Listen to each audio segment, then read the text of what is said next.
Ladies and gentlemen of the media, are you ready? We give you a few minutes? A few seconds. Nimeona leto pale. Rafiki ya mtu fulani.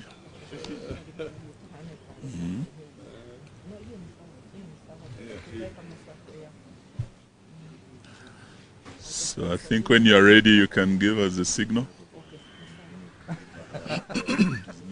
A short statement, but it's not that short, about the protest beginning tomorrow, the run through Thursday, all the way to Friday.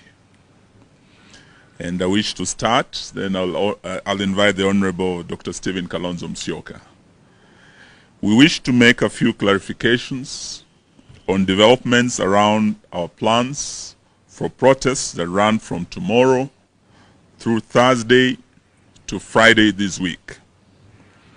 Against the backdrop of the protests, the Kenya Kwanza administration has withdrawn all security previously attached to the leadership of Azimio la Umoja, One Kenya Coalition Party. Everyone associated with this party and the ongoing protests, including the Honorable Raila Amolo Odinga, the Honorable Stephen Kalonzo Musyoka, the Honorable Martha Karua, the leaders of minority, and a host of Azimio governors and members of parliament have had their security withdrawn. This withdrawal of security completes a process that began weeks ago with scaling down and in some cases removal of the security cover of several of the party's leaders in parliament. We are making this disclosure not because we are desperate for state protection. We are aware that millions of Kenyans are exposed to danger every day, and our lives are not in any way more special than that of other Kenyans. We have chosen to make this public in response to many inquiries from the public and the media. So we confirm the security cover for our leaders has been withdrawn. We are also raising it because it continues a pattern of this regime chipping away at the Constitution in a manner that may look inconsequential, but in the fullness of time amount to something major. This is how dictatorship starts, by chipping away at the Constitution and established traditions, suspending civil liberties, the rule by decree, repression of political opponents, not abiding by the procedures of the rule of law, and the existence of a cult of personality centered on the leader. These developments are taking root in our country as we speak, and the withdrawal of security is part of that development. So Kenyans should not say later that they did not see a dictatorship taken off in the country.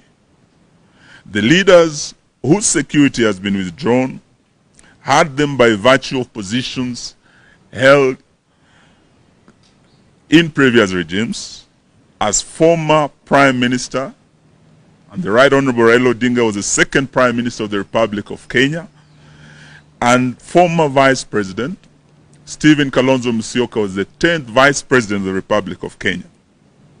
Honorable Raila Odinga and Honorable Stephen Musyoka are entitled to round-the-clock protection by the state, not as a favor, but by provisions of our laws.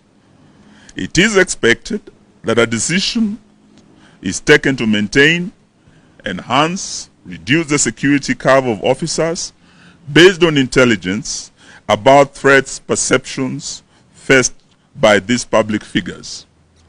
We do not understand what intelligence perceptions informed the withdrawal of the security of the second Prime Minister of our Republic and the 10th Vice President of our Republic.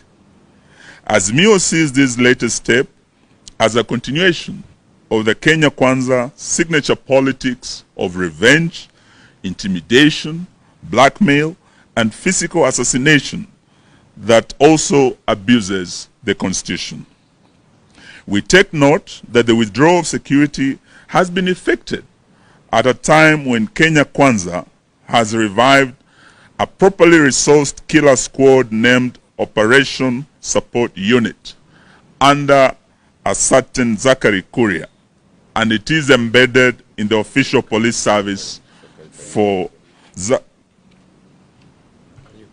Zachary Kariuki, and it is embedded in the official police service for this dirty work.